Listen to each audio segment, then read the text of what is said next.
नमस्कार. मी प्राध्यापिका मेधा दाते. चातुर्मास्य भागवत सेवेमध्ये आज आपला 9वा दिवस.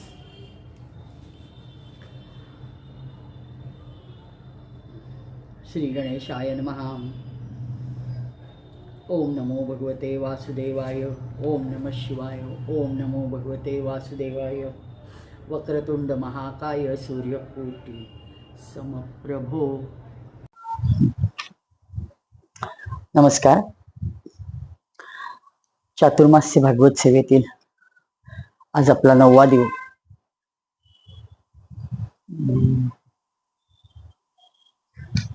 आज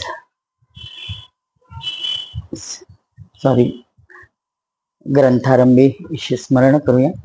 श्री गणेशाय नमः. ओम नमो भगवते वासुदेवाय. ओम नमः शिवाय. वक्रतुंड महाकाय सूर्यकोटी समप्रभो निर्विघ्नं कुरु मे देव सर्वकार्येषु सर्वदा. या कुंदेंद्र तुषारहार धवला. या शुभ्रवस्त्रावृता. या वीणावर दंडमंडितकरा. या श्वेत पद्मासना. या ब्रह्माच्युत शंकर प्रभृतिभिर देवैः सदा वंदिता. सा मां पातु सरस्वती भगवती निःशेषजाड्यापहा. गुरुर्ब्रह्मा गुरुर्विष्णू गुरुर्देवो महेश्वरा. गुरु साक्षात् परब्रह्म तस्मै श्री गुरुवे नमः. ओम नमो भगवते वासुदेवाय. परम सद्गुरु भगवान श्री गजानन महाराज की जय. देवदेवेश्वर भगवान परशुराम की जय. गोपाल कृष्ण भगवान की जय. विलक्षण असं विराट पुरुषाचं वर्णन आणि त्यात काही खगोलीय माहिती व्यासांनी जी वर्णन केली ती आपण काल पाहिली.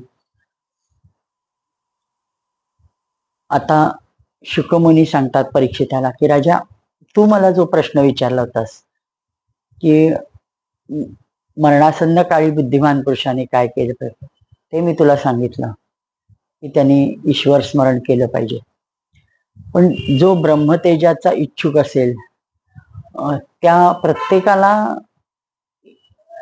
म्हणजे त्यांनी त्या वेळेस काय काय करायला पाहिजे. अन्य उपासना देवतांच्या, म्हणजे व्यासांनी कोणत्याच भक्ताला उपाशी ठेवलंय असं म्हणता येत नाही. म्हणजे निमित्त केलंय हे आता परीक्षिताचं, पण कोणाला काय काय करायला पाहिजे, कोणी कोणत्या वेळी काय करू शकतो आणि उपासना कशाची करायची आणि जे हवं ते प्राप्त करायसाठी हे लोक जे ज्योतिषाकडे वगैरे जात असतात त्याची उत्तर व्यासांनी दिलेली आहेत.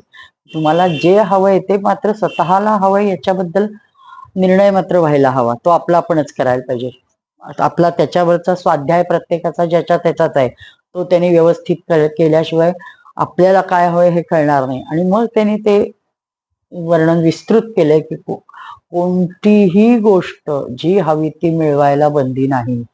मग त्या देवतांना मागितलं, योग्य ठिकाणी गेलात, म्हणजे पुण्यात एखाद्या तुळशीबागेत जायचं असेल तर तुम्हाला आधी पुण्यालाच जावं लागतं आणि मग त्या तिथंच जावं लागतं. हे जसं आहे तसं त्या नेमक्या जागी नेमक्या ठिकाणी तुम्ही पोचायसाठी व्यासांनी हे सगळे वर्णन सांगितलेलं आहे की जो ब्रह्मतेजाचा इच्छुक असेल त्याने बृहस्पतीची उपासना करावी. जो इंद्रियांचा विशेष शक्तीची इच्छा करून असेल त्याने इंद्राची उपासना करावी. ज्याला संतानाची इच्छा असेल त्याने प्रजापतीची उपासना करावी. ज्याला पैसा पाहिजे असेल त्याने मायादेवीची उपासना करावी. तेज हवं असेल त्याने अग्नीची उपासना करावी. ज्याला धन हवं असेल त्याने वसूची उपासना करावी. प्रभावशाली पुरुषाची वीरता पाहिली पाहिजे आणि पाहिजे असेल त्याने रुद्राची उपासना करावी. ह्या उपासना ज्यांनी ह्या ज्या गोष्टी सांगितलेल्या आहेत हा मरणकाळीच्या नाही आहेत. या माणसाने जीवन जगताना आपल्या जीवन सुखकर कसं होईल, आपल्याला हवं तसं माणसाने कसं जगायला पाहिजे हे याच्यातून व्यास सांगताहेत की आनंदी आणि सुखी जगा आणि तुम्हाला हवं ते हवे त्या माणसाकडनं म्हणजे त्या देवतांकडनं प्राप्त करून घ्या आणि समाधानात राहा. हाच देवतांचा जो आग्रह आहे वेदांमध्ये तोच व्यासांनी इथं धरलेला आहे. ज्याला पुष्कळ अन्न प्राप्त करायची इच्छा आहे त्याने आदितीची उपासना करावी. ज्याला स्वर्गाची इच्छा आहे त्यांनी आदितीच्या पुत्रांची देवतांची इच्छा करावी. ज्यांना राज्याची अभिलाषा आहे त्यांनी विश्वदेवाची उपासना करावी. जो प्रजेला आपला अनुकूल बनवण्याची इच्छा करतो त्यांनी साध्य देवांची आराधना करावी. आयुष्याची इच्छा असणाऱ्यांनी अश्विनी कुमारांची इच्छा करावी. पुष्टीबळाची इच्छा करणाऱ्यांनी पृथ्वीची उपासना करावी. प्रतिष्ठा इच्छित असणाऱ्यांनी लोकमाता पृथ्वीची व आकाशाचे सेवन किंवा पूजन करावे. सौंदर्याची इच्छा करणाऱ्यांनी गंधर्वाची उपासना करावी. पत्नीच्या प्राप्तीसाठी उर्वशी अप्सरांची उपासना करावी. सर्वांचा स्वामी ज्याला बनायचा आहे त्यांनी ब्रह्माची आराधना करावी. ज्याला यशाची इच्छा आहे त्यांनी यज्ञ पुरुषाची इच्छा करावी. ज्याला खजाना पाहिजे आहे त्यांनी वरुणाची इच्छा करावी. विद्या मिळवण्यासाठी इच्छा असेल तर शंकराची उपासना करावी. पती पत्नींमध्ये परस्परात प्रेम टिकवायचं असेल तर पार्वतीची आराधना करावी. धर्मप्राप्तीसाठी विष्णू भगवंताची, वंश परंपरेच्या रक्षणासाठी पितरांची, नंतर बांधवांपासून बाधांपासून वाचायचं असेल तर अशा वेळी यक्षाची उपासना करावी. बलवान होण्यासाठी मरुद्गणाची आराधना करावी. राज्यासाठी मन्वंतराचा अधिपती देवतांची अभिलाषा करावी. अभिचारासाठी निवृत्तीची, भोगांसाठी चंद्रम्याची, निष्कामता प्राप्त करण्यासाठी परमपुरुष नारायणाला भजावे. जो बुद्धिमान पुरुष ते निष्काम जो असतो तो समस्त कामनाने व जो युक्त असो, मुमुक्षु असो, मोक्ष इच्छणारा असो, त्याला तीव्र भक्ती योगाद्वारे केवळ पुरुषोत्तमालाच भजलं पाहिजे, तरच त्याची आराधना केल्यावर तो प्रसन्न होतो. भक्ती हवी असली तर भक्ती ही सर्वश्रेष्ठ आहे हे शेवटी सांगत आहेत. जेवढे म्हणून उपासक आहेत त्या सर्वांचे हित ह्यातच नाही का, असा परीक्षितांना शुक महामुनी प्रश्न विचारतायत. म्हणजे ज्याचं उत्तर आहे असंच देणं अपेक्षित आहे, म्हणून होकारार्थी आहे की अशा सगळ्या वेगवेगळ्या उपासना असल्या तरी प्रत्येक जणांनी अंतिम त्यांनी हे सर्व करायची इच्छा, त्याची तीव्र इच्छा, भक्ती योगानेच मला हे सर्व त्या देवतांच्या भक्तीने असू दे ते मला प्राप्त होणार आहे आणि ती माझी भक्ती तीव्र त्या सर्व देवतांची देवता अशा भगवान विष्णू मध्ये आहे असं म्हणावं, ह्याच्यातच त्याचं हित नाही का, असा प्रश्न परीक्षितासमोर स्वतः शुकदेवजीच म्हणत आहेत. म्हणजे आहे अशा अर्थाने जेवढे उपासक आहेत अशा पुरुषांच्या सत्संगात ज्या भगवंताच्या लीला होतात त्यात दुर्लभ ज्ञानाची प्राप्ती होत असते. त्याने या संसार सागरातील त्रिगुणमयी तरंग शांत होतात. हृदय शुद्ध होऊन आनंदाचा अनुभव करू लागते. इंद्रियांच्या विषयात आसक्तीच राहत नाही. जो भक्त होतो त्याला भक्तीत इतका रस येतो की त्याला बाकी सगळे विषय क्षुद्र वाटायला लागतात आणि तो कैवल्य मोक्षाचा समस्त मार्ग भक्ती तो त्याला प्राप्त होतो. भगवंताच्या रसमयी कथांची त्याला चटक लागते, गोडी लागते आणि मग तो त्याच्यात इतका रममाण होतो की त्याचे प्रेम उत्तरोत्तर ते वाढत राहते. शौनकजी म्हणतात की आता हे सगळं ऐकत असतात शौनकजी सुतजींकडनं. मग ते म्हणतात की सुतजी, राजा परीक्षिताने हे गोष्ट ऐकून त्यांना आणखी काय काय विचारलं. ते शुकदेव तर सर्वज्ञ असल्याबरोबर मधुर कथा वर्णनात चतुर होते आणि निपुणही होते. तर आपण कृपा करून आम्हाला हे सर्व काही जाणता. आम्ही या गोष्टी खूप खूप ऐकू इच्छितो, म्हणून ते खोदून विचारतात की तुम्हाला जेवढं माहिती आहे तेवढं सांग आणि आमच्यावर कृपा करा आणि सांगा, असं पुन्हा पुन्हा सांगतायत. पांडुनंदन राजा परीक्षित किती महाभाग्यवान आहे. लहानपणी खेळणी खेळताना सुद्धा तो कृष्ण लीलांमध्ये रस घेत होता. कारण की अशा संतांच्या सभामध्ये अशाच गोष्टी चालतात.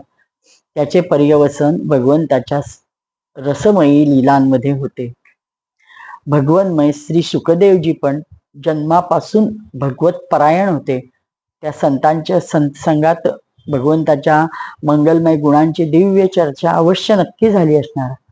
त्यांचा वेळ भगवान श्रीकृष्णांच्या गुणगायनात गेला असणार, श्रवणात गेला असणार, त्यांच्या गोष्टी ऐकण्यात गेला असणार. लहानपणी तर त्यांना खूप कुतूहल असेल ना, आपले वडील कसे, आपले आजोबा कसे, ते युद्धाच्या प्रसंग कसे झाले आणि त्या सगळ्यात आमच्या सगळ्या थोर पुरुषांनी कृष्णाची भक्ती कशी केली, ह्या कथांमध्ये त्यांनी रस घेतला असेल ना. त्या व्यतिरिक्त इतर माणसाचे आयुष्य खरोखर एरवीही ते व्यर्थच आहे ना. हे भगवान सूर्य आपला उदय असता ते त्यांचे आयुष्य फक्त हुसकावून घेत आहेत, बाकी काही नाही. तर सुतजी, जो मनुष्य भगवान श्रीकृष्णाची कथा कधी ऐकत नाही, त्याचे कान नुसते बिळ आहेत, भोक आहेत कानाचे, त्याला काय अर्थ आहे? जो भगवद्गीता गात नाही, भगवंताचे वर्णन करत नाही, त्याच्या लीलांचे गुणवर्णन गायन करत नाही, त्याची जीभ म्हणजे बेडकाच्या जिभेसारखी टर टर करणारी आहे, ज्याचे मस्तक कधी श्रीकृष्ण चरणावर झुकले नाही, जे रेशमी वस्त्राने सुसज्जित असेल, मुकुटयुक्त असेल, तर ते बोजाच असले ना, बोजाप्रमाणेच होय. जे डोळे भगवंताचे स्मरण देणाऱ्या मूर्तीवाले तीर्थ, नदी यांचे दर्शन घेत नाहीत, ते डोळे फक्त मोराच्या मोरपिसावर असणाऱ्या डोळ्यासारखे म्हणजे निरर्थक होय. माणसाचे पाय ही चालण्याची शक्ती असून सुद्धा झाडांप्रमाणे होय, की जर ते त्यांच्या लीला स्थानांना दर्शन द्यायला गेले नाहीत, भेट घ्यायला गेले नाहीत, तर ते काय उपयोग? ज्या माणसाने भगवत प्रेमी संतांच्या चरणाची धूळ कधी मस्तकावर लावली नाही, तो जिवंत असून प्रेत असल्याप्रमाणे आहे. ज्या माणसाने भगवंताच्या चरणावर वाहिलेल्या तुळशीची सुगंध घेऊन स्तुती केली नाही, तो श्वास घेत असून श्वासरहित शव होय. भगवंताच्या विठ्ठलाच्या अंगावर सुद्धा रोज रात्री ज्या तुळशीचा हार घातला जातो, पंचा पांढरा स्वच्छ घातलेला असतो, खूप सुंदर, म्हणजे थंडीच्या दिवसात तर विशेष पाहण्यासारखं असतं. अगदी घट्ट बंद भगवंताला केलं जातं विठोबाला, आणि एक हा तुळशीचा हार असतो त्या त्याच्या गळ्यात. तो हार सकाळी जेव्हा काढून बाहेर आणला जातो, का पायात असतो मला माहिती नाही, पण मी हुंगलेला आहे म्हणून मला ते आता स्मरण झालं की तो जे काकड्याला आलेले लोक असतात त्यांना तो हुंगायला तुळस दिली जाते, ती भगवंताच्या वरची तुळस, आणि अतिशय तुळशीचा वास एरवीच छान असतो. आणि ते खूप आपल्याला त्यावेळेस ती भावना अशी असते की ते भगवंताने रात्रभर आपल्या देहावर ठेवलाय, आणि त्यामुळे तो आपण एक वेगळ्या भावनेने घेतो, त्यामुळे त्याला प्रासादिक रूप आलेलं असतं विशेष. सुतजी, ते हृदय लोखंड आहे, जे भगवंताच्या मंगलमय नावाचे श्रवण कीर्तन करून सुद्धा पगळले जात नाही किंवा त्याकडे खेचले जात नाही. ज्या क्षणी हृदय द्रवते त्या क्षणी डोळ्यातून अश्रू वाहू लागतात, शरीर रोमांचित होऊन उठते. आमची हृदय आपल्या वाणीने माधुर्याने भरून जातात. त्यासाठी भगवंताचे परमभक्त आत्मविद्या विशारद श्री शुकदेवजींना परीक्षिताने जे सुंदर प्रश्न केले आणि त्यावर त्यांनी जे काही सांगितले, तो संवाद कृपा करून आम्हाला ऐकवा, म्हणून ते अत्यंत नम्रपणाने पुन्हा पुन्हा सुतजींच्या शौनकादी ऋषी पाया पडतात की आम्हाला काहीतरी ऐकवा, त्याशिवाय आम्हाला अजून ऐकावं वाटतं. ह्या रसभरीत कथा तुम्ही सांगताय. वास्तविक खूप गहन असं विश्वाचं वर्णन, पातालांचं वर्णन, सप्तपातालांचं वर्णन असं केलेलं असतं, पण त्याच्यातही ऋषी लोकांना सगळ्यांना आपल्याला आम्हाला रस आलाय. तेच वर्णन आता ते सृष्टीविषयक प्रश्न विचारतायत आणि सुतजी म्हणतात शुकदेवजींचे भाषण वचन भगवत भक्तांचा निश्चय करणारे होते. उत्तरानंद राजा परीक्षित ते ऐकून आपली शुद्ध बुद्धी भगवान श्रीकृष्णाच्या चरणी अनन्य भावाने समर्पित करतात. आणि जी स्थिती सगळ्यांची म्हणजे आपण अडकलेले किती असतो, आपल्याला तर हा अनुभव सर्वांनाच दैव असतो माणसाला, आपण सर्वच ह्याच्यात सगळ्या व्यवहारात अडकलेलो असतो. तर हा राजा असला त्याचे व्याप मोठे असतात, पण तो आत्मजाया सुतागार पशु द्रविण बंधुषु राज्येच्या विकले नित्यम विरूढाम ममताम जहो. शरीर, पत्नी, पुत्र, महाल, पशु, धन, आप्तस्वकीय निष्कपट राज्यात रोजच्या रोज व्यवहारामुळे वावरण्यामुळे ज्यांची त्याबद्दल दृढ ममता झाली होती, ते एका क्षणात सर्वांचा, अशी दृढ ममता होण्याचा अनुभव आपल्या सगळ्यांना सदैव असतो, पण त्याच्यातून अलिप्त व्हायचा नसतो. पण एवढा सगळ्यात लिप्त असून एका क्षणात परीक्षित अलिप्त झाले, त्या सर्वांचा क्षणात त्याग केला. हे केवढं गौरवास्पद गोष्ट आहे ती ते नमूद करतायत. आणि शौनकादी ऋषींना महामनस्वी परीक्षिताने आपल्या मृत्यूचा निश्चित समय जाणला होता. म्हणजे काहीही झालं तरी 8 दिवसांनी मृत्यू येणार, तो सकाळी दुपारी संध्याकाळी कधी काही ना, पण तो येणार हे नक्की. वेळ ठरलेलीच होती, दिवस ठरलेला होता, फक्त प्रसंग घडायचा होता. त्यामुळे त्यांनी धर्म अर्थ कामाशीच संबंध ठेवणारी जितकी म्हणून कर्म आहेत त्या सर्वांचा संन्यास घेतला.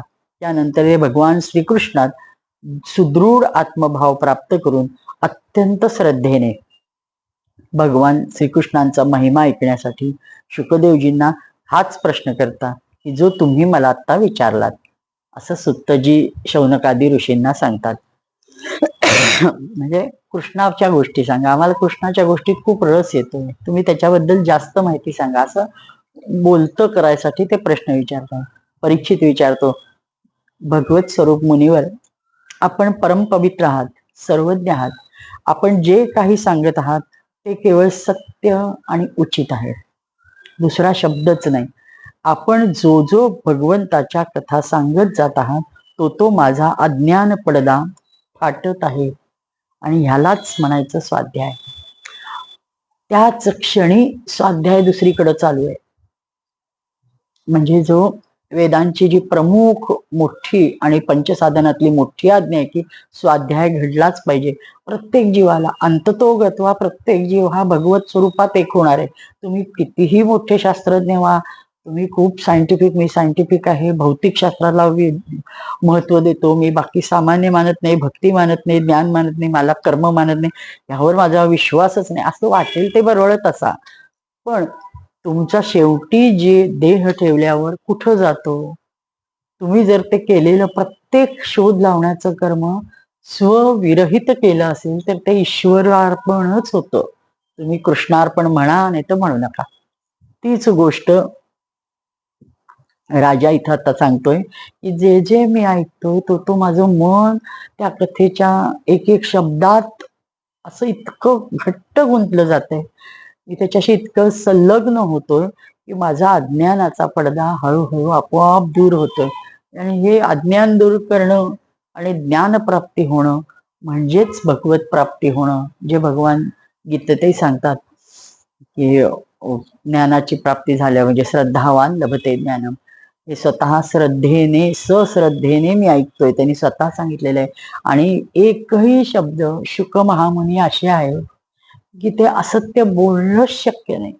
जे माझ्या हिताचं आहे, जे उचित आहे आणि जे फक्त सत्य आहे असंच आपण बोलताय.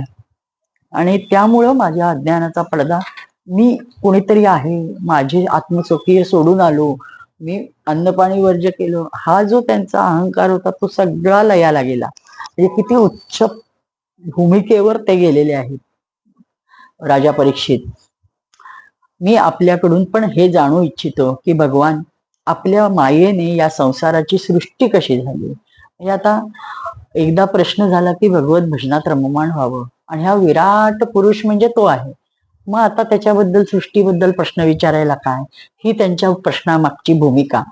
आणि व्यासांना तर सगळं वर्णन करायचंय, भगवंताच्या या विलोभनीय सृष्टीचं वर्णन करायचंय, पण ते करताना त्याचा संदर्भ तर द्यायला हवा. म्हणून व्यासांनी इतकं सुंदर हे त्याच्याशी संलग्न जोडलेलं आहे किंवा त्याची संलग्नता दाखवलेली आहे. आणि म्हणून सुरुवातीला त्यांनी विराट पुरुषाचं वर्णन केलं की जो सर्वत्र भरलेला आहे, सर्वव्याप्त आहे. कुठं पृथ्वी आप तेज वायू आकाश म्हणजे चंद्र सूर्य सगळ्यात तो भरलेला आहे, असा हा परात्पर परमेश्वर. मग तुम्ही सृष्टी जर मला विविधता ऐकायची आहे, ती निर्माण कशी झाली, तिची रचना कोणी केली, याबद्दल जर कुतूहल आहे राजाला, ते सांगायचं असेल तर ते कथेला सोडून नाही, कथेशी संलग्न आहे हा भाव ठेवून, कारण ते भगवान त्याच्यात आहे, कारण ते भगवंताचं स्वरूप आहे. ह्या सगळ्या भूमिकेतून हा प्रश्न त्यांनी विचारलाय की मला सृष्टीबद्दल त्याच्या रचनेबद्दल ते रहस्यमयी आहे असं वाटतं. खूप कुतूहल आहे. ब्रह्मादी समर्थ लोकपाल आहेत, पण ते सुद्धा समजण्यात भूल करतात का? भगवान कशा प्रकारे या विश्वाचे रक्षण करतात, नंतर संहार कसा करतात, अनंत शक्ती परमात्मा कोणकोणत्या शक्तींचा आश्रय करून आपल्या स्वतःच खेळणे करून खेळतायत, लहान मुलांनी केलेल्या पत्त्यांच्या घराप्रमाणे ते कशा प्रकारे या ब्रह्मांड बनवतात आणि ते मोडून टाकतात. आणि मग त्यात त्यांना आनंद येतो, जसं लहान मुलांना त्या पत्त्याची छोटी घरं केल्यावर आणि ते थोडीशी वाऱ्याची झुळूक बास होते, किंवा त्यांनी स्वतः फुंकर मारले की ते पानं पडतात, पण तेवढ्यात त्याला आनंद मिळत असतो. तसंच ब्रह्मांडाची रचना करायची आणि ते मोडायचं, ह्याच्यात भगवंताला काय आनंद मिळतो आणि नंतर बोलता बोलता ते कसे मिटवतात याचं वर्णन सांगा. भगवान श्रीहरीच्या लीला फार अद्भुत आहेत, अचिंत्य आहेत. यात काहीच संदेह नाही की मोठमोठ्या विद्वानांना सुद्धा त्यांच्या लीलांचे रहस्य समजणे कठीण आहे. भगवान तर एकटे, ते पुष्कळ कर्म करण्यासाठी पुरुष रूपातून प्रकृती विभिन्न गुणांसहित एक साथ धारण करतात, की अनेक अवतार ग्रहण करून क्रमशः धारण करतात. हा त्यांना पडलेला प्रश्न आहे की ते एकटे राहतात का प्रकृतीच्या सहयोगाने अनेक अवतार धारण करतात, मग ते क्रमशः करतात का कसं करतात, हे सगळे प्रश्न ते परीक्षित विचारतायत की मुनिवर, आपण वेद ब्रह्मतत्व दोन्हीचे मर्मज्ञ आहात, माझ्या या संदेहाचे निवारण आपण सहज करू शकाल.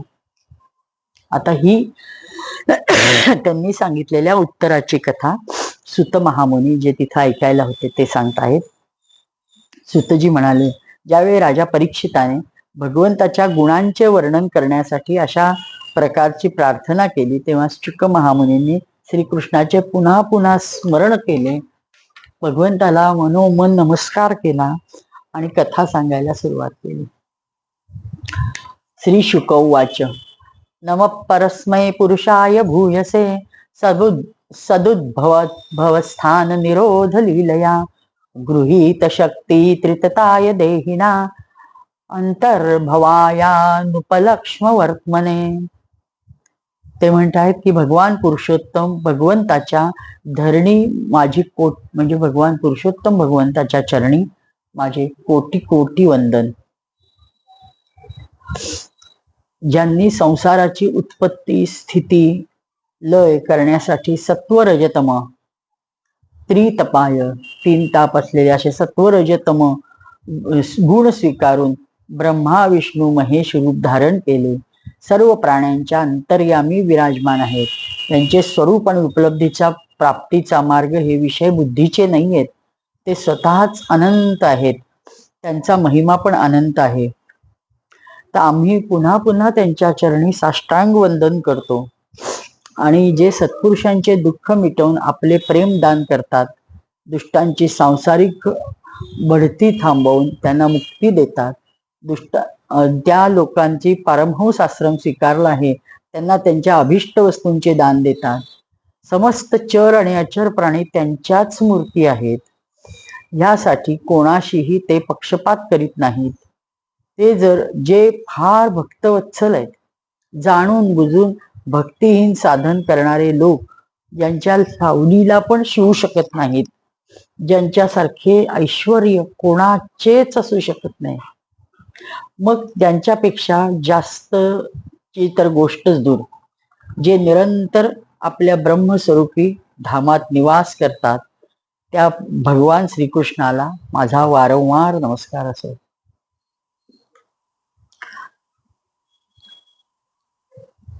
आपण जे नेहमी सर्वत्र म्हणलं जातं श्लोक, तो यत् कीर्तनम यत् स्मरणम यदीक्षणम यद वंदनम यद श्रवणम यदर्हणम लोकस्य सद्यो विधुनोति कल्मषम तस्मै सुभद्रस्रवसे नमो नमः. म्हणजे ज्यांचे कीर्तन स्मरण दर्शन वंदन श्रवण पूजन जीवाच्या पापांचा तत्काळ नाश करते, त्या पुण्यमूर्ती पुण्यकीर्ती भगवान श्रीकृष्णास माझा वारंवार नमस्कार असो. भगवंताची खूप स्तुती करून खूप सुंदर वंदन शुक महामुनी एक भावावेशात थोडेफार गेले, त्यांना किती त्याची स्तुती करू भगवंताची असं झालंय. आणि ते खूप सुंदर सुंदर श्लोक एका पाठोपाठ एक म्हणत आहेत आणि त्यांची स्तुती करतायत. विवेकी पुरुष त्यांचे चरणी शरण जाऊन हृदयातून ज्या ह्या लोक परलोकाची आसक्ती काढून टाकतात व कोणत्याही परिश्रमाशिवाय ब्रह्मपद प्राप्त करून घेतात, त्या मंगलमय कीर्तिवान भगवान श्रीकृष्णाला अनेक वार पुन्हा पुन्हा वंदन. मोठमोठे तपस्वी, दानी, यशस्वी, मनस्वी, सदाचारी, मंत्रवेत्ता जोपर्यंत आपल्या साधनास किंवा आपल्या आपणास त्यांच्या चरणी समर्पित करीत नाहीत तोपर्यंत त्यांना कल्याणाची बोध प्राप्त होत नाही. जीवाचं कल्याण कशात आहे हे कळायसाठी तुम्ही कितीही मोठे व्हा, शेवटी तुम्हाला ईश्वराकडं जावंच लागतं. त्याच्याकडं जी कोणची सुप्रीम पॉवर, तुम्ही त्याला काहीही नाव द्या, पण त्याच्याकडे तुम्हाला शरण होऊन जावंच लागतं. ज्याच्या प्रती आत्मसमर्पणाची भावना पाहिजे, यावी लागती त्या कल्याणमयी कीर्तिमान भगवान श्रीकृष्णाला, म्हणजे ज्याच्या प्रती अनेकांना अशी भावना उत्पन्न होते, त्या कल्याणमयी कीर्तिवान श्रीकृष्णांना माझा वारंवार नमस्कार असो. किरात, हुण, आंध्र, पुलिंद, पुष्कलस, आबीर, कंक, यवन, खरा इत्यादी अन्य जाती, तसेच दुसरे पापी ज्यांना नुसते शरण जाता क्षणी शरणागत भक्त पवित्र होऊन जातात, त्या सर्व शक्तिमान भगवंतास पुन्हा पुन्हा नमस्कार असो. कुणी जरी कितीही विरोध केला, पण ते जर भगवंताला एका मिनिटासाठी जरी शरण गेले तर भगवान त्यांचा उद्धार करतात. त्यामुळं काय जात पात काहीही महत्वाचं नाही, फक्त मनुष्य पण महत्वाचे आणि समर्पित करण्याची स्वतःची भावना, आत्मसमर्पण हे महत्वाचं आहे, हे सांगितलेलं आहे. तेच भगवान ज्ञानियांचे आत्मा आहेत, भक्तांचे स्वामी आहेत, कर्मकांड करणाऱ्यांमध्ये वेदमूर्ती आहेत, धार्मिकांसाठी धर्ममूर्ती आहेत, तपस्वियांसाठी तपस्वरूप आहेत. ब्रह्मा, शंकर इत्यादी मोठमोठ्या देवता पण आपल्या शुद्ध हृदयाने त्यांचेच स्वरूप चिंतन करतात, आश्चर्यचकित होऊन पाहत राहतात. ते माझ्यावर आपल्या अनुग्रहाच्या कृपेचा, प्रसादाचा वर्षाव करो अशी प्रार्थना करतात. एक अंतःकरणात असलेली अभिप्सा त्यांनी बोलून दाखवलेली आहे, माझ्यावर त्यांच्या कृपेचा वर्षाव होऊ दे म्हणून. आणि जे समस्त संपत्तीच्या स्वामिनी लक्ष्मी देवीचे पती आहेत, समस्त यज्ञांचे भोक्ता व फलदाता आहेत, प्रजेचे रक्षक आहेत, सर्वांतर्यामी आहेत, समस्तांचे लोकपालन करता आहेत, तसेच पृथ्वीचे स्वामी आहेत, ज्यांनी यदुवंशात प्रकट होऊन अंधक, वृष्णी अशा यदुवंशातील लोकांचे रक्षण केले आहे. किंबहुना ते ज्या लोकांचे एकमात्र सहारा राहिले आहेत, ते भक्तवत्सल संतांचे सर्वस्व श्रीकृष्ण माझ्यावर प्रसन्न होत. भगवान श्रीकृष्णांनाही इथं सुरुवातीलाच श्रीय पतिर यज्ञपती म्हणजे यज्ञांचे स्वामी, यज्ञांचे भोक्ता असं म्हटलेलं आहे. आणि श्रींना आपण वैश्वानर म्हणतो. स्वामी समर्थांनी देह ठेवतानाही निर्देश केलेला आहे की लवकरच आम्ही अवतार घेणार आहे, तो वैश्वानराचा रूपाने. ते म्हणून तर शेवटच्या जंगम लोकांच्याकडे एक यज्ञ केला आणि प्रसाद म्हणून त्यांना 2 तांदूळाचे दाणे दिले, की 2 आहुती. हे त्याच्यातनं सगळं भगवंताच्या गोष्टी या सगळ्या फक्त सिंबॉलिक असतात आणि दुरान्वयाने दाखवून दिलेल्या असतात, स्पष्ट गोष्टी केलेल्या नसतात. ज्यावेळी पुढे अवतार घडला, हे सर्व घडलं, त्यावेळेस आता आपल्या लक्षात येत आहेत की ह्या कशासाठी होत्या. पण हा उल्लेख मी आता मुद्दामून केला कारण वैश्वानर अवतार आपण आत्ता नुकताच झालाय आणि त्या वैश्वानराचा उल्लेख भगवान श्रीकृष्णाच्याही चरित्रात शुक महामुनीने केलाय. ही गोष्ट विशेष आनंदाची आहे म्हणून मी त्याचा उल्लेख केला. विद्वान पुरुष ज्यांच्या चरणकमलांच्या चिंतनाच्या समाधीने शुद्ध झालेल्या बुद्धीद्वारा आत्मतत्वाचा साक्षात्कार करतात, त्या दर्शनानंतर आपापल्या बुद्धी व कृतीनुसार ज्यांच्या स्वरूपाचे वर्णन करीत राहतात, त्या प्रेममुक्ती लुटणारे भगवान श्रीकृष्ण माझ्यावर प्रसन्न होऊ देत म्हणून ते कृष्णाला प्रार्थना करतात. ज्यांनी सृष्टी रचनेच्या वेळी ब्रह्मदेवाच्या हृदयात पूर्वकल्पाची स्मृती जागृत केली, ती करण्यासाठी ज्ञानाच्या अधिष्ठात्री देवतेला प्रेरित केले. ते आपल्या अंगासहित वेद रूपात त्यांच्या मुखातून प्रकट झाले आणि ते ज्ञानाचे मूळ कारण भगवान माझ्यावर प्रसन्न राहू देत, माझ्यावर खूप कृपा करू देत, माझ्या हृदयात प्रकट होऊ देत. म्हणजे भगवान शुक महामुनी असतानाच इतके निर्मळ असतात, भगवन्मय असतात आणि ते अजून भगवंताकडून कृपेची अभिलाषा करतायत. आपल्याला तर किती अहोरात्र कृपेची अभिलाषा करायला पाहिजे. भगवानच पंचमहाभूतांपासून या शरीरांना निर्माण करतात, ह्यात जीव रूपाने शयन करतात. 5 ज्ञानेंद्रिये, 5 कर्मेंद्रिये, 5 पंचप्राण, मन या 16 कलांनी युक्त होऊन त्याद्वारे 16 विषयांचे भोग करतात. से सर्व भूतमय भगवान माझ्या वाणीला आपल्या गुणांनी अलंकृत करतात. नमस्तस्मै भगवते वासुदेवाय वेधसे अपूर्ज्ञानमयं सौम्या यन्मुखांबुरुहासदम्. संत पुरुष ज्यांच्या मुख कमलातून मधासारख्या झळपणाऱ्या, झिरणाऱ्या, पाझरणाऱ्या ज्ञानमयी रसाचे पान करतात, त्या वासुदेवावतार सर्वज्ञ भगवान व्यासांच्या चरणी माझा नमस्कार असो. परीक्षित, वेदगर्भ स्वयंभू ब्रह्मदेवाने नारदाच्या प्रश्न विचार करण्यावर पण हीच गोष्ट जी सांगितलेली होती ती मी तुला सांगितली. ज्याचा स्वतः भगवान नारायणाने त्यांना उपदेश केला होता तेच मी तुला आता सर्व पुढे सांगत आहे. असं परीक्षिताला आपण काय बोलतोय याचा संदर्भ देत शुक महामुनींनी भगवत भक्तिमय कथा सृष्टीचं वर्णन करायला सुरुवात केलेली आहे.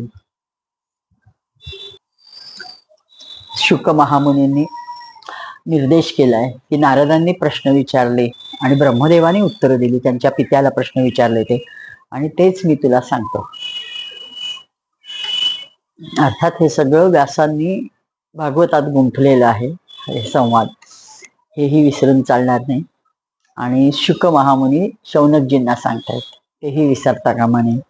मग शुकदेवजींचे भाषण वचन भगवंतात तत्वाचा निश्चय करणारे होते. हे उत्तरानंद परीक्षिताने ते ऐकून आपली शुद्ध बुद्धी भगवान श्रीकृष्णांच्या चरणी अनन्य भावाने समर्पित केली.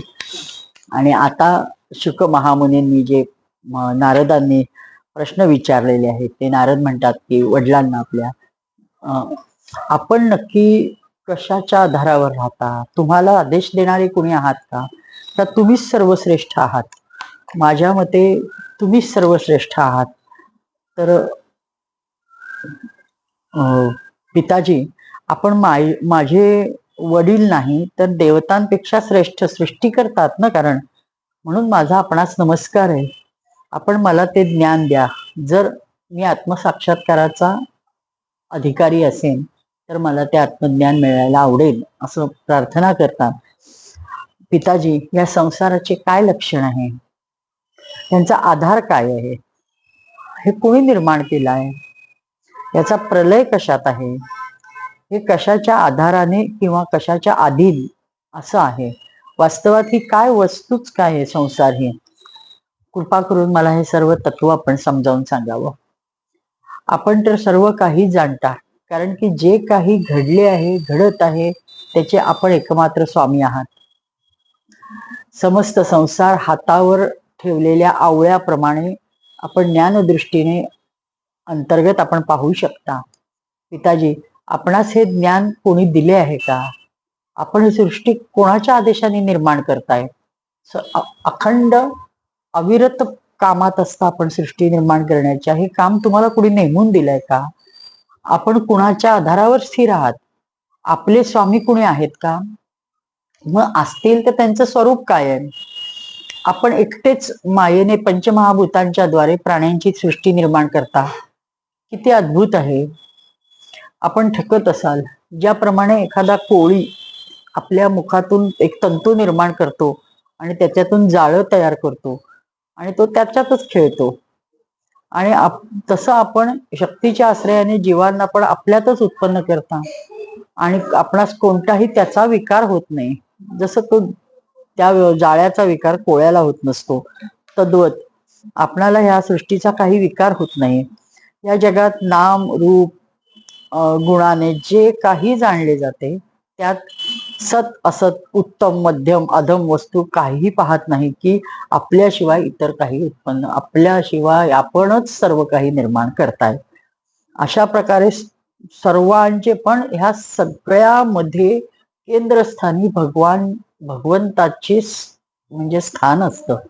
मग ह्या सर्वांमध्ये जर ईश्वर असतो तर एकाग्र चित्ताने तो घोर तपस्या करतोय म्हटलं जातं.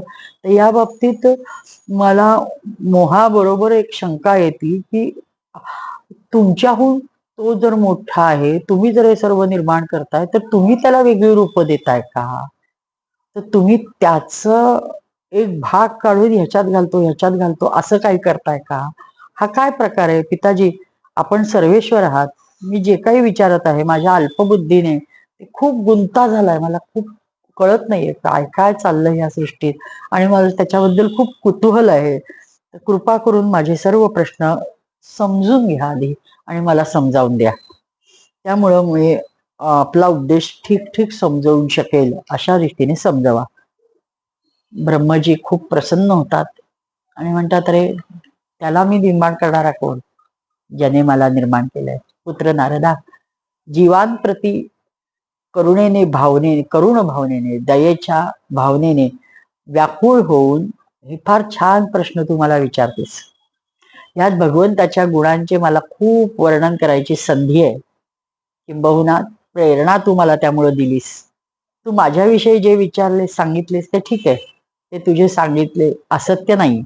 पण जोपर्यंत माझ्यातून परतत्व मूळ तत्व भगवान स्वयं आहे हे जाणले जात नाही किंवा तेच माझ्यात निवास करतात, माझ्याकडून ते काम करून घेतात, हे जोपर्यंत जमत नाही तेव्हा तो माझा असाच प्रभाव प्रतीत होतो त्या लोकांना.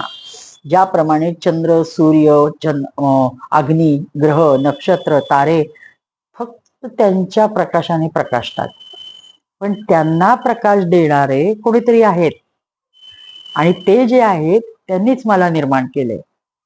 त्याप्रमाणे मी पण त्यांचा स्वयंप्रकाश आहे. ते जसे स्वयंप्रकाशी आहेत तशाच मी स्वयंप्रकाशी आहे. पण आम्हा सर्वांना आमचा स्वयंप्रकाश प्रकाशित करण्यासाठीची प्रेरणा जी देती तो ईश्वर देतो. त्या भगवान वासुदेवाला मी वंदन करतो. तस्मै नमो भगवते वासुदेवाय धीमहि यद मायया दुर्जया मां ब्रुवंती जगद्गुरुम. पण ध्यान करतो त्यांचं, त्यांना वंदन करतो ज्यांच्या दुर्जय मायेने मोहित होऊन लोक काय समजतात, लोक मलाच जगद्गुरु समजतात असं ब्रह्मदेव म्हणतायत. ही माया तर त्यांच्या डोळ्यांसमोर टिकूच शकत नाही, ती झेप घेऊन दुसरीकडे पळते. परंतु संसारातील अज्ञानी लोक मायेने मोहित होतात आणि हा मी आहे, हे मी निर्माण केलेलं आहे, हे माझं आहे असं म्हणत बसतात, किंबहुना बडबडत बसतात. द्रव्य कर्म सगळं म्हणजे भगवत स्वरूप नारद, द्रव्य कर्म काल स्वभाव जीव वास्तविक भगवंताशिवाय भिन्न दुसरी कोणची वस्तूच नाही. आणि तुम्ही जे जी वस्तू आहे, जे जे धन आहे, जे जे कर्म आहे, जो जो काळ आहे, सगळ्यामध्ये भगवान आहे. त्यांना भगवंताच्या प्रेमाचं खूप भरत येतं आणि ब्रह्मदेव स्तुती करायला लागतात. नारायण परादेवा वेदा देवा नारायणा गजा नारायण परालोका नारायण परामखा. वेद नारायणाचे परायण आहेत, देवता पण नारायणाच्याच अंगावर कल्पलेले आहेत. समस्त यज्ञ पण नारायणाच्या प्रसन्नतेसाठीच होत असतात आणि ज्यातून ह्या लोकीची प्राप्ती होते ते पण नारायणातच कल्पित आहे. नारायण परो योगो नारायण परतप नारायण परम ज्ञानम नारायण परागती. सर्व प्रकारचे योग नारायणाच्या प्राप्तीच्या हेतूने असतात. सारी तपस्या नारायणाकडेच घेऊन जाणाऱ्या असतात. ज्ञानाच्या द्वारे पण नारायण जाणले जातात. समस्त साध्य आणि साधनांचे पर्यवसन केवळ भगवान नारायणात आहे. ते द्रष्टा आहेत, ईश्वर आहेत, स्वामी आहेत, निर्विकार असून सर्व स्वरूप आहेत आणि त्यांनीच मला बनवले आणि त्यांच्या इच्छेने प्रेरित होऊन मी सर्व सृष्टी रचतो आहे, हे काम करतो. भगवान मायेच्या गुणांनी रहित अनंत आहेत. सृष्टी, स्थिती, प्रलय ह्यासाठी रजोगुण, तमोगुण, सत्वगुण मायेच्या द्वारा यांच्याकडून स्वीकारले जातात. ते तीनही गुण द्रव्य, ज्ञान, क्रियेचा आश्रय घेऊन मायातीत नित्यमुक्त पुरुषासहित पण मायेत स्थित झाल्यावर कार्यकारण कर्तेपणाचा अभिमान यांनी बांधले जातात. नारदा, इंद्रियातीत भगवान गुणांच्या या तीन आवरणांनी आपल्या स्वरूपास व्यवस्थित झाकून घेतो आणि त्यामुळे लोक त्यांना ओळखतच नाहीत. साऱ्या संसाराचे व माझे सॉरी एकमात्र स्वामी फक्त भगवंत आहेत. मायापती भगवंताचे एकातून अनेकांनी इच्छा झाल्यावर आपल्या मायेने आपल्या स्वरूपात स्वतः प्राप्त काल, कर्म आणि स्वभाव यांचा स्वीकार केला. भगवंताच्या शक्तीनेच काळाने तीन गुणात क्षोभ उत्पन्न केला, स्वभावाने त्यांना रूपांतरित केले आणि कर्माने महत्त्वाला जन्म दिला. रजोगुण, सत्वगुणादी वृद्धी झाल्यावर महत्त्वाचा जो विकार आहे त्यातून ज्ञान, क्रिया, द्रव्य, स्वरूप तमप्रधान विकार निर्माण झाले. त्याला अहंकार संबोधले आहे. तो या विकाराला प्राप्त करतो. त्या तीन प्रकारचा आहे. असे त्याचे भेद आहेत. वैकारिक, तामस, तेजस. नारदजी ते क्रमशः ज्ञानशक्ती, द्रव्यशक्ती आणि कर्मशक्ती प्रधान आहेत. जेव्हा पंचमहाभूतांचा कारण रूप तामस अहंकारात विकार झाला तेव्हा त्यातून आकाशाची उत्पत्ती झाली. आकाशाची तन्मात्रा व गुण शब्द होय. त्या शब्दाद्वारे द्रष्टा दृश्याचा बोध होतो. जेव्हा आकाशात विकार झाला तेव्हा वायूची उत्पत्ती झाली. त्याचा गुणस्पर्श आहे. आपल्या कारण रूपाचा गुण आल्यामुळे हा शब्दवाला पण आहे. इंद्रियांमध्ये स्फूर्ती झाली. शरीरामध्ये जीवनशक्ती, ओज, बल ही त्याचीच रूप आहेत. काल, कर्म स्वभावाने वायूमध्ये पण विकार झाला. त्यातून तेजाची उत्पत्ती झाली. त्याचा प्रधान गुण रूप होय. याबरोबर ह्यात आकाश व वायूचे गुण शब्द, स्पर्श, रूप यात आहे. जलाच्या विकारामुळे पृथ्वीची उत्पत्ती झाली. तिचा गुण आहे गंध. कारणाचा गुण कार्यात येतात. ह्या न्यायाने शंख, शब्द, स्पर्श, रूप व रस हे चारही गुण विद्यमान त्यात आहेत. वैकारिक अहंकाराने मनाची, इंद्रियांच्या 10 अधिष्ठात्री देवतांची उत्पत्ती होते. त्यांची नावे दिशा, वायू, सूर्य, वरुण, अश्विनी कुमार, अग्नी, इंद्र, विष्णू, मित्र आणि प्रजापती ही आहेत. तेजाच्या अहंकाराच्या विकाराने कान, त्वचा, डोळे, जीभ, प्राण ही पंच ज्ञानेंद्रिये, तर वाणी, हात, पाय, गुदा, जननेंद्रिये ही 5 कर्मेंद्रिये उत्पन्न झाली व ज्ञानशक्तीने बुद्धी, क्रियाशक्तीने प्राण, तैजस अहंकारातून उत्पन्न झाला. हे नारदा, श्रेष्ठ ब्रह्मविद, ज्या वेळी पंचभूत, इंद्रिय, मन, सत्व 3 गुण परस्पर संघटित नव्हते तेव्हा आपल्या असण्यामुळे भोगांच्या साधनरूप शरीराची रचना करू शकले नाहीत. पण जेव्हा भगवंतांनी त्याला आपल्या शक्तीने प्रेरित केले तेव्हा ती तत्वे परस्पर एक दुसऱ्यात मिसळली. त्यांनी आपसात कार्यकारण भाव स्वीकारून सृष्टी, व्यष्टी, समष्टी रूप पिंड व ब्रह्मांड यांची रचना केली. ते ब्रह्मांड रूपी अंडे 1 सहस्त्र वर्षापर्यंत निर्जीवपणे पाण्यात पडून होते. नंतर काल, कर्म आणि स्वभावाचा स्वीकार करणाऱ्या भगवंताने त्याला जीवित करून टाकले. ते अंडे फोडून त्यातून जो विराट पुरुष निघाला त्याची जांघा, पाय, भुजा, डोळे, मुख, मस्तक हजारोंच्या संख्येने आहेत. विद्वान पुरुष उपासनेसाठी त्याच्या अंगात समस्त लोक व त्यात असणाऱ्या वस्तूंची कल्पना करतात आणि त्याच्या कमरेखालच्या भागाला सप्तपाताळ कल्पतात. त्याच्या ओटीपोटाच्या वरच्या भागाला सप्तस्वर्ग म्हणतात. ब्राह्मण त्या विराट पुरुषाचे तोंड भुजा क्षत्रिय, जांघा वैश्य व पायापासून शूद्र झाले म्हणतात. पायापासून कमरेपर्यंत सप्तपाताळ भूर लोकाची कल्पना केली जाते. नाभीमध्ये भुवर लोकाची, हृदयात स्वर लोकाची आणि परमात्म्याच्या वक्षस्थळी महर लोकाची कल्पना केली जाते. त्याच्या गळ्यात जनलोक, दोन्ही स्तनांमध्ये तपोलोक, मस्तकामध्ये ब्रह्माजीचे नित्य निवासस्थान आहे. त्या विराट पुरुषाच्या कमरेत अतल, आपण विराट पुरुषाची हे मागच्या ह्याच्यात पण, कालच्या ह्याच्यात पण ऐकलेलं आहे, त्याचाच उल्लेख पुन्हा आलाय. विराट पुरुषाच्या कमलेत अतल, जांघांमध्ये वितल, गुडघ्यात सुतल, जांघेत पुन्हा तलातलाची कल्पना केली जाते. यांच्या वरच्या गाठीत महातल, पंजे टाचात रसातल व तळव्यात पाताळ असे मानले जातात. अशा प्रकारे पूर्ण पुरुष सर्व लोकमय आहे. विराट पुरुष भगवंताच्या अंगात अशा प्रकारे लोक कल्पना करतात आणि त्यांच्या चरणात पृथ्वी व नाभी व भुवरलोक व मस्तकात स्वरलोक असे म्हणतात. भूर्लोक कल्पिता पद्भ्याम भुवरलोकस्य नाभितः स्वरलोक कल्पिता मूर्धा इति वा लोककल्पना.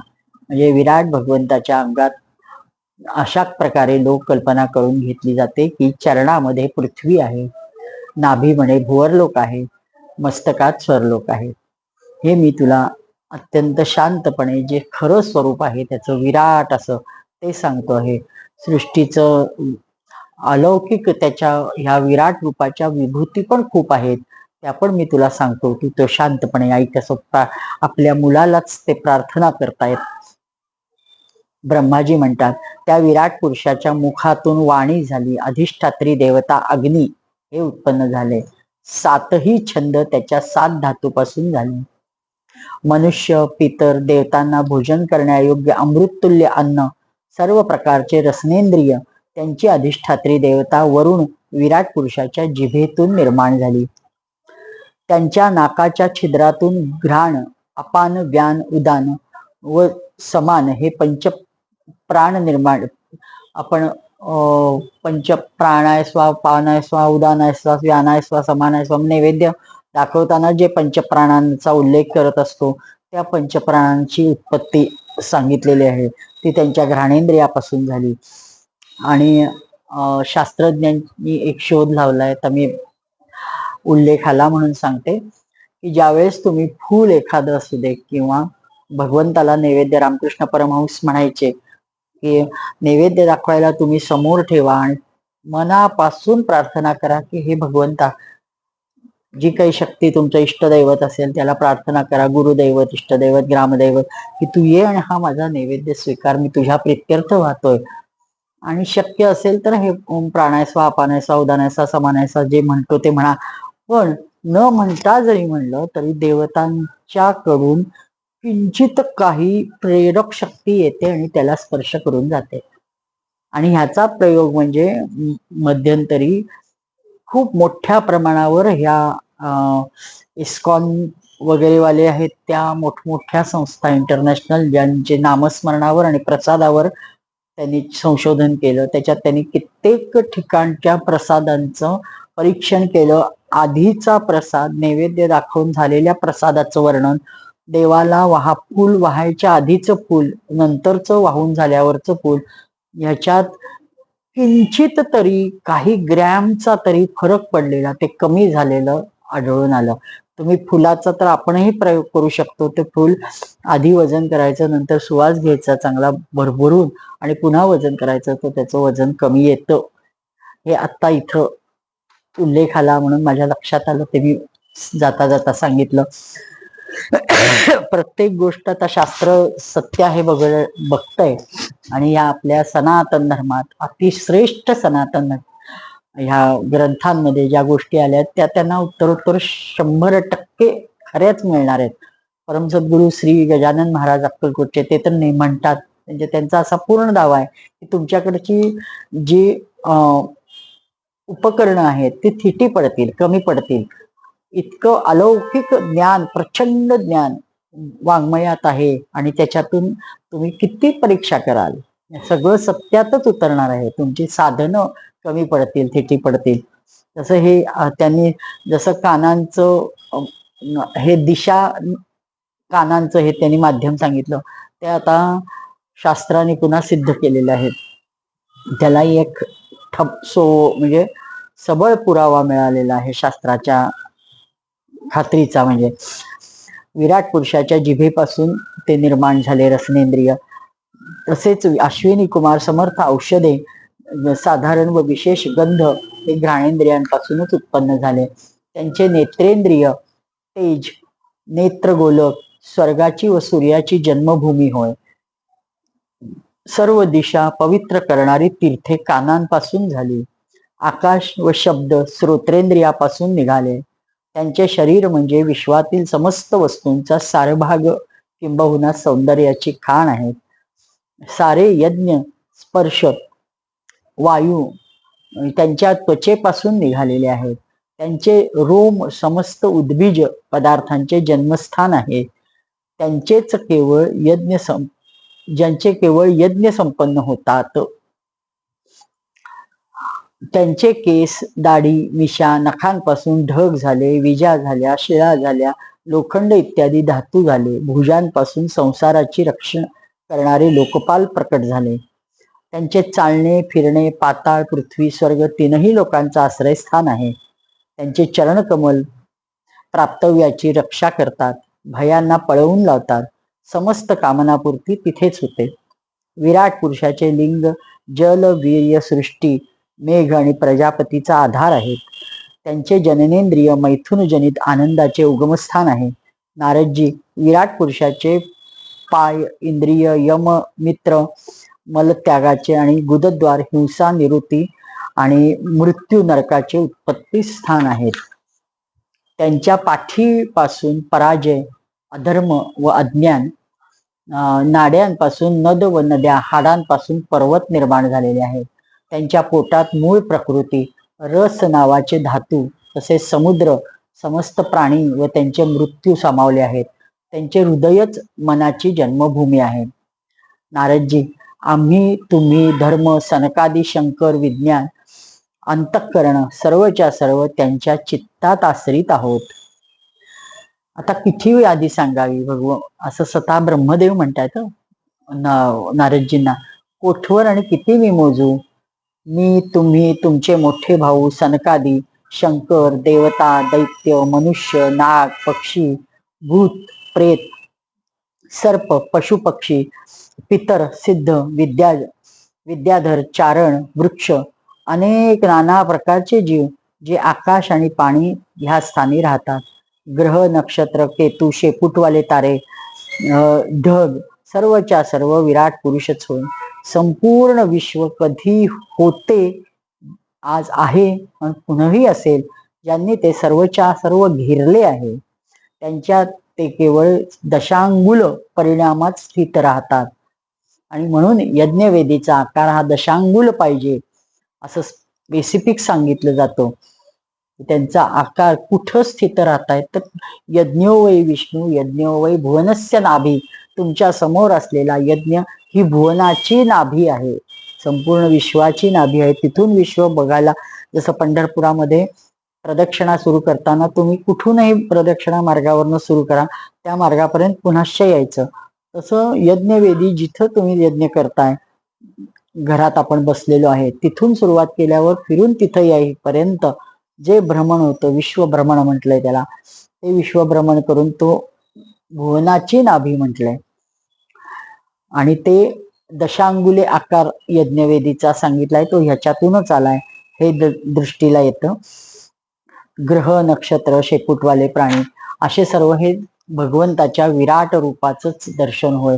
आकाश त्याच्या दसपट अहंकार, त्याच्या दसपट महत्त्व, त्याच्या दसपट मूळ प्रकृती आहे. ती प्रकृती भगवंताच्या केवळ एका पायात आहे आणि त्याला दशांगुल न्यास म्हणतात. ह्याप्रमाणे सूर्य आपल्या मंडलाला प्रकाशित करत बाहेर प्रकाश पसरवतो. आपला पुराण पुरुष परमात्मा पण संपूर्ण विराट विग्रहास प्रकाशित करतच त्याच्या आत बाहेर सर्वत्र एकरस प्रकाशित असतो. हे मुनिवर, जे काही माणसाच्या क्रिया संकल्पाने बनते त्याच्या आतीत आहे. अभयपद म्हणजे अमृत मोक्षाचे स्वामी आहे. हेच कारण आहे की कोणी त्यांच्या महिमेला पार करू शकत नाही. आणि संपूर्ण लोक भगवंताच्या एकमात्र पद आहेत. आणि जो ह्याचा ध्यास धरतो तो त्याला म्हणजे त्याला प्राप्त करतो, त्याला हे सगळं सहज रीतीने प्राप्त होतं, ज्ञात होतं. समस्त लोकात समस्त प्राण्यात ते निवास करतात. भूलोक, भुवरलोक, स्वर्लोक आणि महलोक यांच्याही वर जन, तप, सत्य लोकात क्रमशः अमृत, क्षेम व अभय यांचा निवास आहे. जन, तप, सत्य हे तिन्ही ब्रह्मचारी, वानप्रस्थ आणि संन्यासी निवास करतात. दीर्घकाल ब्रह्मचर्याशिवाय असणारा गृहस्थ भूलोक, भुवरलोक आणि स्वर्लोकात निवास करतो.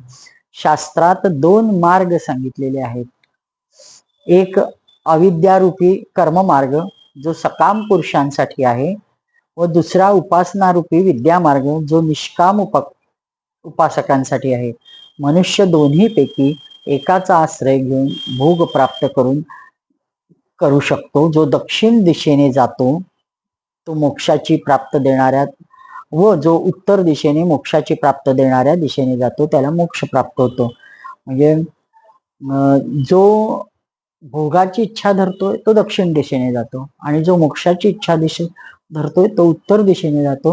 पण या दोन्ही मार्गाने गेल्यावर आहे प्राप्ती शेवटी मिळणार आहे, ही पुरुषोत्तमाचीच प्राप्ती मिळणार आहे. असे एक विलक्षण वर्णन ते करतायत. ते अजूनही ते विपुल आहे. आपण हे त्यांनी केलेल्या वर्णनावर श्रद्धपणे श्रद्धा ठेवून त्याचं श्रवण करतोय, चिंतन करतोय. ते त्यांचे त्यांनाच अर्पण करूया. श्रीकृष्णार्पणमस्तु. जय हो जय श्री भागवता, आरती करू तुझ भगवंता. जय श्री शुक मुनीने परम भक्तीने नाना परीने गायले ज्या हरिचरिता. आरती करू तुझ भगवंता. वेद तरुचे मधुर फळ, स्वादुरसे जे सौजळ. आत्माराम मुनी सकल, सेऊनी झाले जन सुफळ.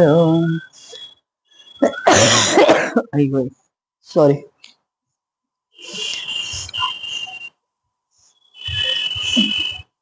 पहा पर्वणी आली अवनी, ही अघहरणी भवजल तरणी ती पतिता. आरती करू तुझ भगवंता. ग्रंथ नव्हे हा श्रीकृष्ण, गीते वेदी मन पूर्ण. अनन्य होता या शरण, खचित टळे जन्म मरण. त्रिताप जाती चिरये शांती, नाथ हि वदती रामपदी ठेवू माथा. आरती करू तुझ भगवंता. करुणानिधे प्रभोनो, दोषान् क्षमस्व भगवन्. सुचिरात् प्रसुप्त देशं, परिबोधयासु भगवन्. भुवि भूत सर्व भाषा, परिपूरिताभिलाषा. श्वसितीव देव भाषा, तां पालयस्व भगवन्. आसीत् कदाचिदेषा, वाणी विशुद्ध वेषा. अघुनालवावशेषा, तामाश्रयस्व भगवन्. देशे स्वतंत्रताया, प्राचीन सभ्यताया. समयं समर्गताया, पुनरानयस्व भगवन्. करुणानिधे प्रभोनो, दोषान् क्षमस्व भगवन्. सुचिरात् प्रसुप्त देशं, परिबोधयासु भगवन्. गोपाल कृष्ण भगवान की जय. देव देवेश्वर भगवान परशुराम भगवान